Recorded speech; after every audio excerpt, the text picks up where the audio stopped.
Alessandra Daniel, comment avez-vous commencé à écrire? Quel a été le déclencheur? Je commence? Oui, vas-y.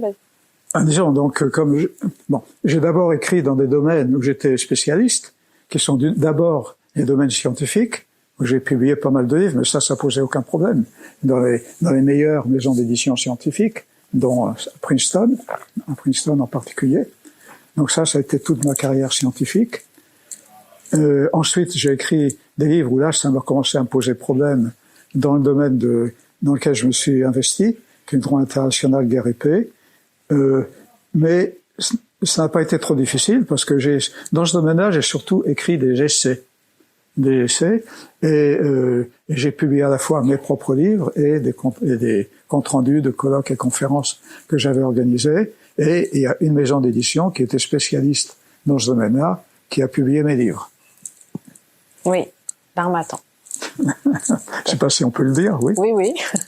Bon, l'édition L'Harmattan, qui à l'époque était dirigée par Denis Prien, qui était quelqu'un de très sympathique et de très compétent, je crois.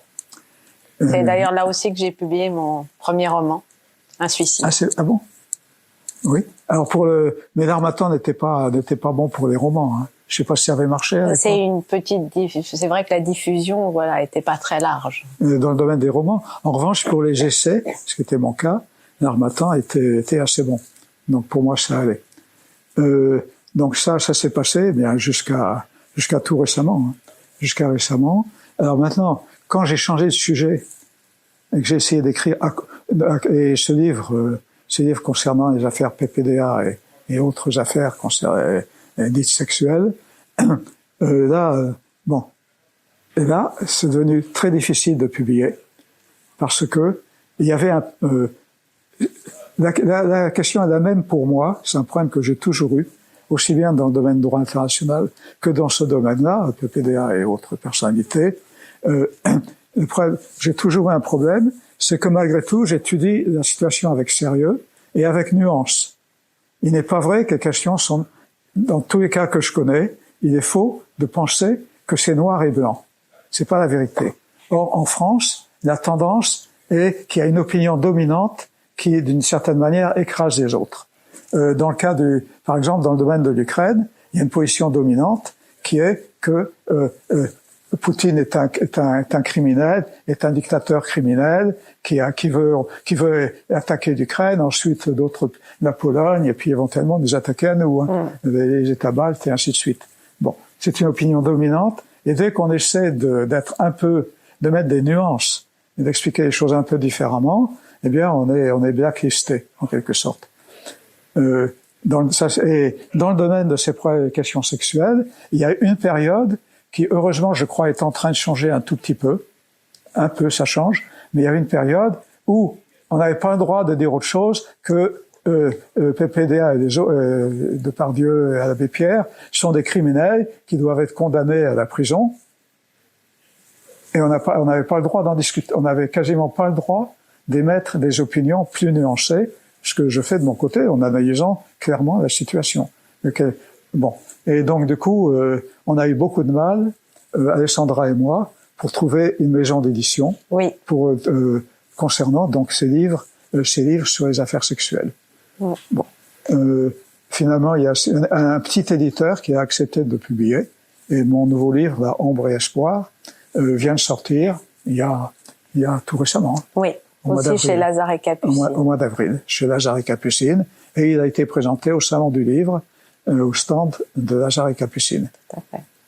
Ce qui est amusant d'ailleurs, c'est que au stand pendant que je présentais mon livre, au stand, juste en face du stand de Lazare et Capucine, il y avait le stand de Fayard, où il y avait une Russe qui avait créé RT France, qui présentait son propre livre.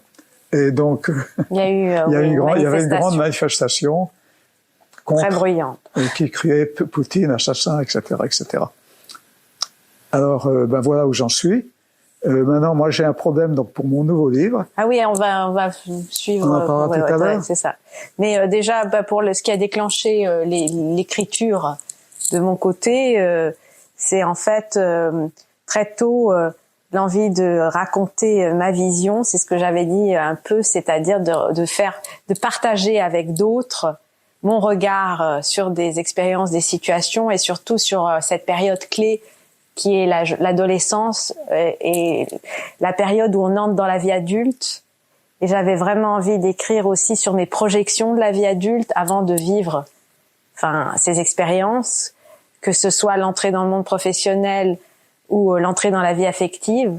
Donc c'est ce qui a généré chez moi une envie d'écrire. Et après, bien sûr, une première rencontre donc qui a été trouble, dans des conditions troubles avec Patrick Poivre d'Arvor dans la Tour TF1. Et l'édition de ce premier livre a été très compliquée parce qu'il s'agissait d'un roman.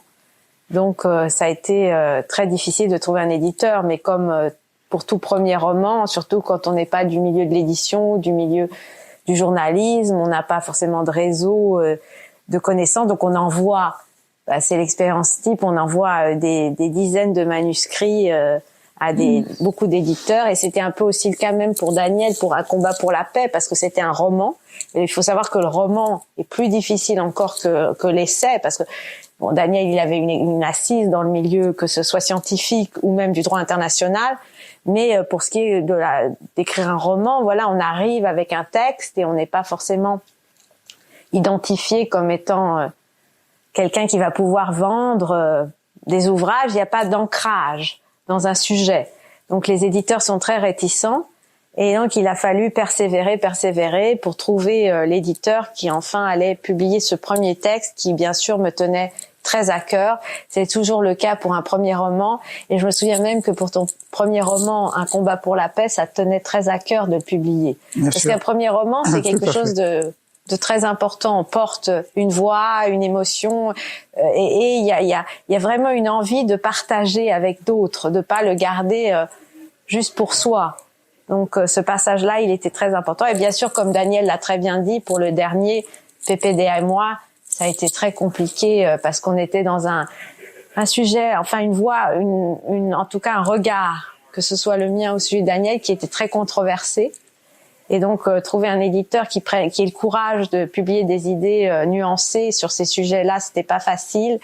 Et on a d'abord eu un coach littéraire qui a voulu changer complètement le contenu de nos livres en l'orientant vraiment dans l'air du temps et aligné sur des idées qui n'étaient pas les nôtres. Donc on a maintenu coûte que coûte nos textes et finalement on a trouvé Lazare et Capucine. Et c'est vrai que c'est important que certains éditeurs aient cette approche aussi de publier des textes qui soient à contre-courant parfois, et qui est de l'audace et qui est pas forcément la vision dominante. D'ailleurs, pour ces problèmes concernant PPDA et les autres, il nous est arrivé, Alessandra pourrait le raconter mieux que moi, Alessandra avait contacté d'autres maisons d'édition très connues, avec lesquelles elle était en contact, et les réponses, alors, souvent il n'y a pas de réponse, tout simplement, mais là, il y a eu des réponses intéressantes, parce que les gens disaient, votre livre est très intéressant, nous l'aimons beaucoup, mais on peut pas prendre de risque. On peut pas prendre le risque d'être blackboulé parce qu'on publierait votre texte. Je ne suis pas tout à fait d'accord avec ce qu'a dit Alessandra en disant que nous présentons des thèses controversées. Je ne suis pas du tout d'accord avec cette expression. C'était le regard à l'époque des éditeurs. Nous présentons des textes qui sont mesurés, nuancés et qui sont des textes sérieux, mais qui se trouvaient contraires pendant ces dernières années à l'opinion dominante qui écrasait tout. C'est ça. Hein. Oui, mais en tout cas, c'est vrai que dès que il y avait le sujet, les éditeurs se montraient très intéressés, voulaient nous rencontrer, donc on prenait des cafés avec les uns les autres. Mais après, ils reculaient. Après, ils disaient, on peut pas prendre de risques. C'est ça. C'est trop risqué. Tout à fait. Donc il y avait un vrai intérêt, mais vraiment une crainte des réseaux sociaux aussi. Et c'est un peu le cas quand on est plusieurs fois dans des émissions de télévision, il y avait des commentaires à n'en plus finir négatifs sur nos interventions aussi. Mais voilà, il faut pas prêter attention forcément aux réseaux sociaux et à l'impact qu'ils peuvent avoir, parce que ça peut être très déstabilisant. Trouvez-vous l'écriture difficile? Et quelles sont vos routines? Comment écrivez-vous concrètement? Bon, d'abord, pourquoi j'écris? D'abord, moi j'écris quand j'arrive à quand j'arrive à avoir vraiment un sentiment clair et net que je peux apporter quelque chose d'utile. Alors c'était le cas dans le domaine scientifique évidemment, c'était le cas dans le domaine du droit international, et c'est aussi le cas dans ces derniers livres que j'ai écrits. Bon. Donc, alors maintenant, la recherche d'un éditeur, donc on en a parlé. Qu'est-ce que je devais dire? L'écriture. Est-ce que c'est difficile et est-ce que tu as des routines spécifiques qui t'aident? Parce que c'est vrai qu'écrire un livre, c'est un long processus qui demande beaucoup d'efforts. Écrire un livre prend énormément de temps et d'énergie. Hein. Ça, c'est sûr. On peut en témoigner. Mais cela dit, non, moi, j'ai jamais eu. Quand j'arrive à la conviction que j'ai quelque chose à raconter d'intéressant, quel que soit le domaine, que ça mérite un livre, eh bien, je me mets à l'écriture du livre sans me poser plus de questions. Enfin, ça prend beaucoup de temps, et puis voilà. Mais j'ai pas de problème particulier. Contrairement à Alessandra, parce que toi, ça te pose des problèmes divers et variés que tu as racontés, mais moi, j'ai pas de problème. Oui, moi, pour m'aider, c'est vraiment deux tactiques que j'utilise. Bon, j'écris beaucoup le soir, la nuit, parce que ça m'inspire davantage. Et aussi, je lis souvent les mêmes livres que je relis, des livres fétiches que j'aime beaucoup, qui me plongent dans une certaine atmosphère. Et j'aime beaucoup aussi pour ça la musique. Et j'écoute en boucle toujours la même musique, mais pas toujours la même. Mais quand j'écris un livre spécifique, c'est toujours la même. Et après, j'en change pour un autre livre. Mais j'aime bien écouter la même musique, mais 100 fois de suite en écrivant un livre, parce que ça me plonge dans une émotion et je veux garder le fil de cette émotion en écrivant. Donc après, on atteint un état un peu de flow, en fait, où on est complètement plongé dans l'écriture, et la nuit y contribue aussi. Alors évidemment, mon cas est différent de celui d'Alessandra. Les livres d'Alessandra sont très personnels, c'est très intime. Beaucoup de choses qui viennent d'elle, de sa vie, et qui donnent souvent de très bons résultats. Dans mon cas, c'est beaucoup moins le cas. Ça a été le cas pour mon roman Un combat pour la paix, où j'ai présenté des personnages, je crois que j'en avais dit 2 mots la dernière fois, qui sont différents de moi, de moi-même. Un homme qui se bat pour la paix, mais qui devient de plus en plus pessimiste et dépressif, parce que quand il voit tout ce qui se passe dans le monde, et ça n'arrête pas malheureusement, ça continue encore aujourd'hui, et qui est incapable évidemment de vraiment contribuer efficacement à modifier le cours des choses.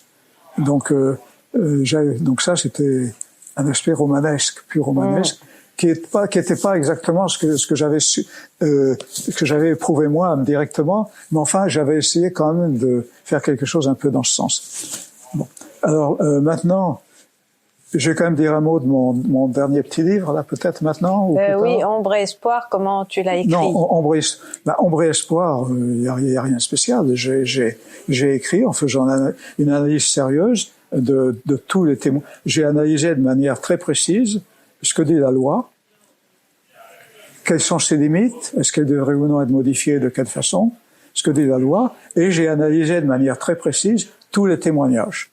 Et les témoignages, je suis arrivé d'ailleurs, c'est vrai dans le cas PPDA, mais c'est aussi vrai en grande partie pour Depardieu et l'abbé Pierre.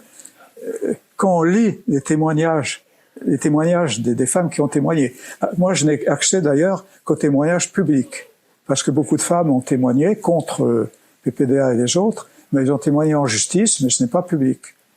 Donc ce au quoi j'ai accès, c'est les témoignages publics. Et les témoignages publics, quand on les lit, étant donné tout ce qu'on racontait sur ces histoires, que tous ces gens-là étaient les pires criminels de tous les temps, je me dis quand je vais étudier la question, je vais voir que ce sont de très grands criminels.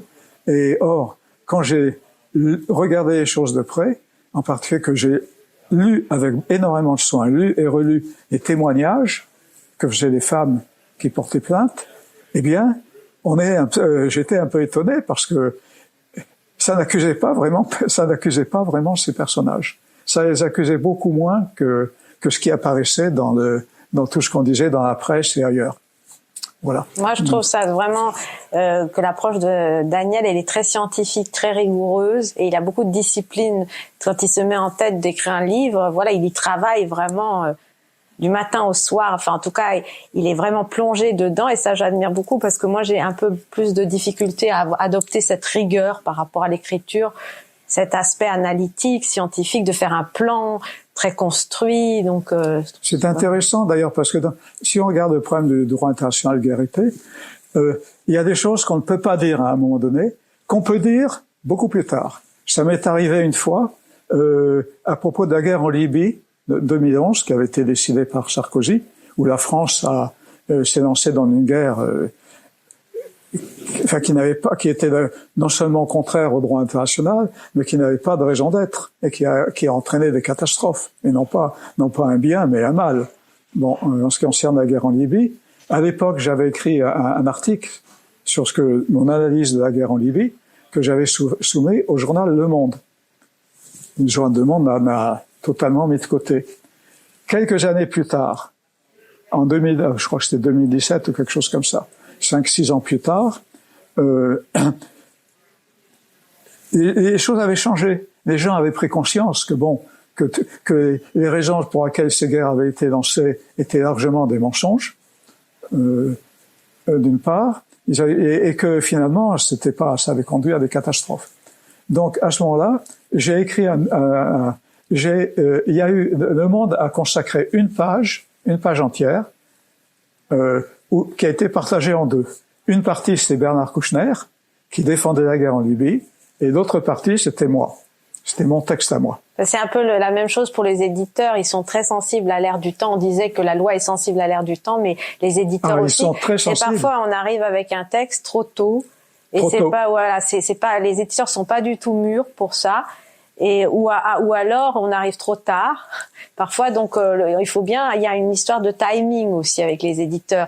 Et on peut être dans un genre qui est très demandé à un moment donné, un style, une histoire qui va plaire parce que c'est l'époque et les éditeurs sont à la recherche de ça. Et un an plus tard, voilà, ça va pas coller, ou un an plus tôt. Et il faut vraiment arriver au bon moment. Enfin, ça ne veut pas dire qu'il ne faut pas écrire. Hein, non, il faut toujours écrire ce qu'on a envie d'écrire. On peut pas être dans le calcul, mais en tout cas, ça joue beaucoup. À ce propos, quels conseils donneriez-vous à ceux qui veulent se lancer dans l'écriture ? Moi, je commence. Alors moi, je dirais, si quelqu'un a envie de se lancer dans l'écriture, il faut le faire. Il faut le faire, mais il faut qu'il soit bien informé des risques. C'est-à-dire, les risques, est-ce qu'il va y arriver d'abord? On ne sait jamais à l'avance si on va être capable d'écrire quelque chose, même si on a envie de se lancer dans l'écriture. On n'est jamais sûr à l'avance. Donc ça, c'est un premier risque. Et puis ensuite, il y a les risques qu'on a discutés.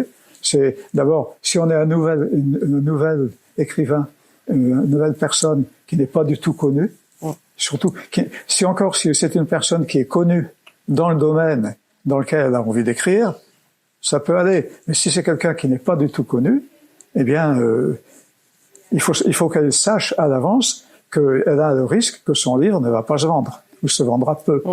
La grande majorité des livres ne se vendent peu.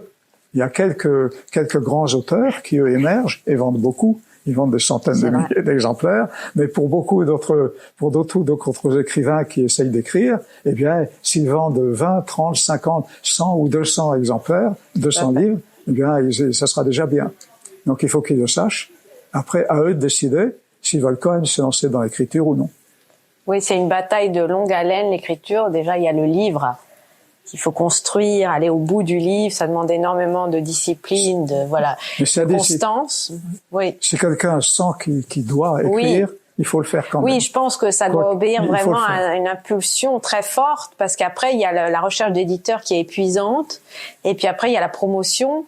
Une fois l'éditeur trouvé, ça suffit pas, même un éditeur très prestigieux, parfois ça suffit pas, et il y a toute l'étape où il faut se promouvoir, il faut intervenir, animer, être présent. Donc c'est vraiment quelque chose qui est sur toutes les 3 étapes, l'écriture, la recherche d'éditeur, la promotion, et ça demande énormément de persévérance. Qu'attendez-vous d'un éditeur aujourd'hui ? A priori, ce qu'on attend de l'éditeur, c'est qu'il fasse une bonne promotion du livre. Et que l'éditeur prenne lui-même à cœur. Un éditeur ne doit accepter un livre que s'il pense qu'il y a quelque chose dans ce livre, que ce livre apporte quelque chose. Sinon, il vaut mieux que l'éditeur dise à l'auteur, écoutez, c'est bien gentil, mais ça n'apporte pas grand-chose, donc ça m'intéresse pas. Maintenant, l'éditeur ne doit pas se contenter, à mon avis, de publier des livres qui sont dans l'air du temps, comme on discutait tout à l'heure. Il doit aller au-delà, et il doit prendre des risques aussi, l'éditeur. Il faut espérer qu'il soit capable de le faire, et qu'il soit capable de faire la promotion du livre de manière suffisante. Oui, moi j'attends d'un éditeur quand même quelques conseils sur le titre, la présentation.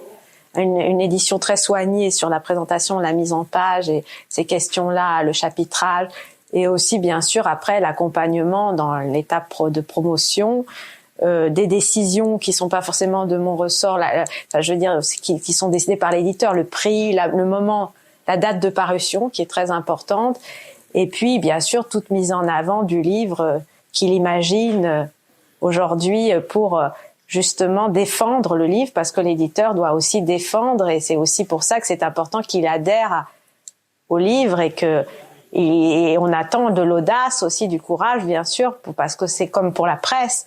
Heureusement que les livres sont là pour la liberté d'expression aussi. Quel a été l'accueil de vos précédents livres? Est-ce qu'une critique ou un retour d'un lecteur vous a particulièrement marqué? Bon, alors, me concernant l'accueil, c'est-à-dire que c'était difficile au début d'avoir de la presse, des retours par contre de lecteurs, on en a rapidement, et ça c'est très agréable parce que c'est ce qu'on veut, c'est faire partager donc le livre. Après il y a des critiques aussi, mais il vaut mieux une mauvaise critique. Le pire qui peut arriver à un auteur, c'est l'indifférence totale. Exactement. Voilà, c'est qu'on l'ignore complètement son livre.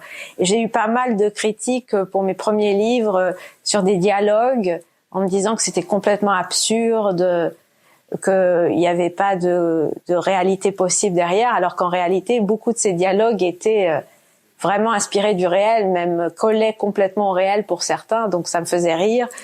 Donc c'est très intéressant d'avoir les retours, et je pense que c'est ce qui motive aussi l'écriture, c'est d'avoir une fois que le livre il est lu par d'autres, il prend une autre dimension, et justement ça permet de clore, parce qu'on est tout le temps sinon dans la réécriture de son livre, et on est piégé par le livre, on est enfermé dedans. Donc à partir du moment où il est publié, il ne nous appartient plus, et on peut enfin passer à un autre projet. Donc c'est un soulagement énorme aussi. Oui, moi j'ai moins de problèmes à ce sujet-là, parce que je suis plus rationnel et moins émotif que toi. En général, mes livres, je dirais que j'aurais préféré qu'on en parle beaucoup plus, naturellement. Les diffusions, les essais comme dont on a parlé il y a un instant, les essais, malgré tout, ça n'a pas une diffusion énorme. C'est pas prévu pour, d'ailleurs. Et donc, mes essais ont eu une diffusion raisonnable. Et effectivement, j'en ai parlé. Que chaque fois que des gens m'en ont parlé, ça s'est bien passé. Ça a toujours été assez positif. Maintenant, j'ai pas encore de retour sur ce dernier livre. Oui, les tout récents. Ombre et espoir. Donc, à voir ce que ça va donner. Il vient de sortir au mois d'avril. Il est tout récent. Il est tout récent, voilà. Est-ce que vous écrivez avec le public en tête ou seulement pour vous? Dans le domaine scientifique et dans le domaine des essais dans le droit international, etc., j'écris avec le public en tête, évidemment. Oui, me concernant, j'ai fait attention parce que parfois je peux vraiment être dans un monde introspectif, un monde qui peut sembler un peu répétitif.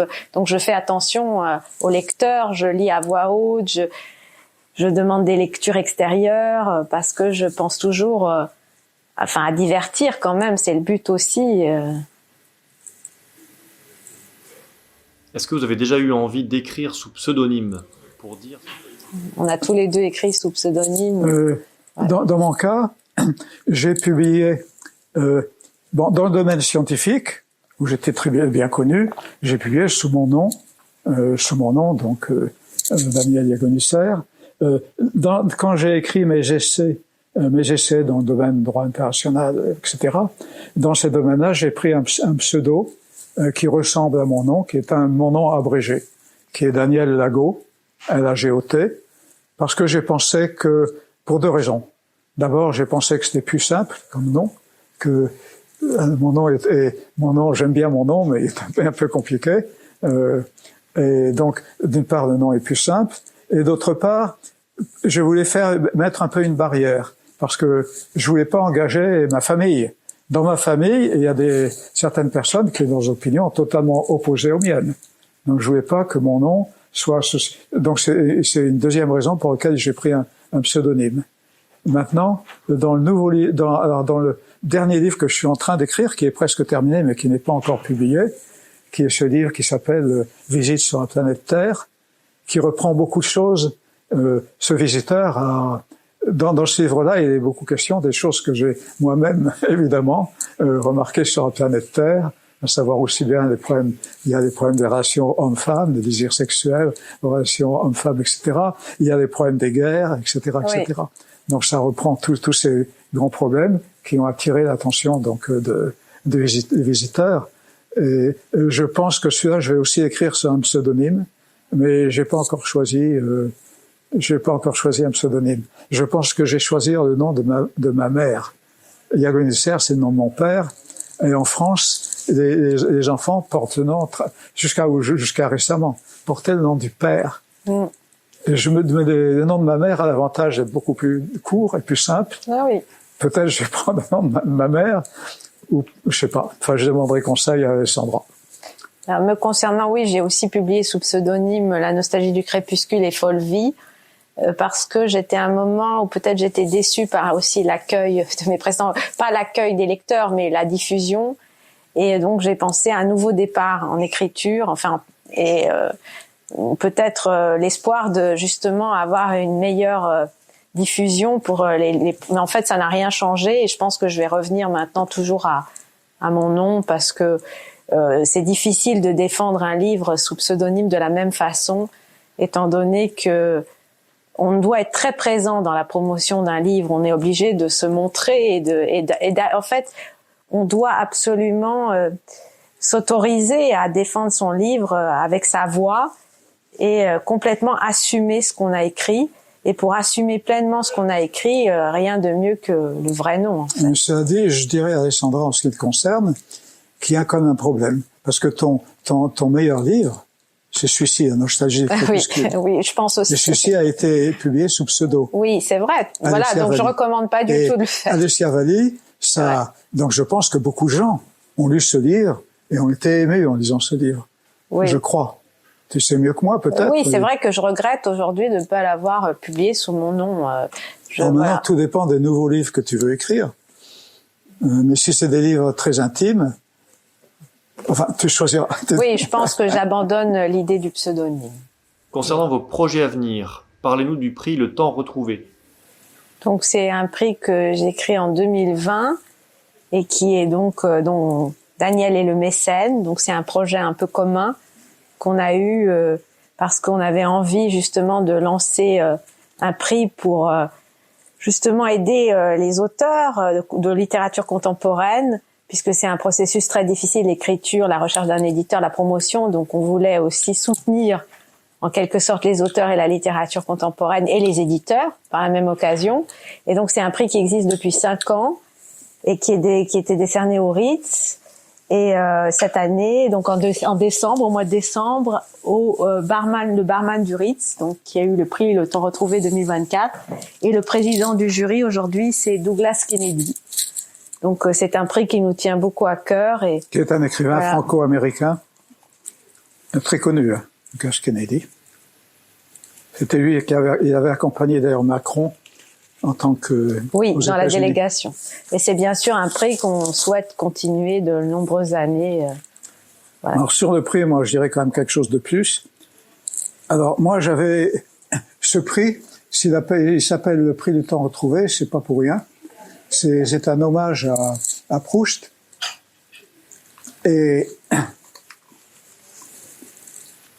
donc moi, mon idée en créant ce prix, c'était de créer un prix qui aurait une certaine originalité, à propos précisément en liaison avec Proust, c'est-à-dire un livre qui décrive de manière approfondie la psychologie des personnages, mais aussi, si possible, dans une certaine mesure, en liaison avec les problèmes et l'évolution de la société.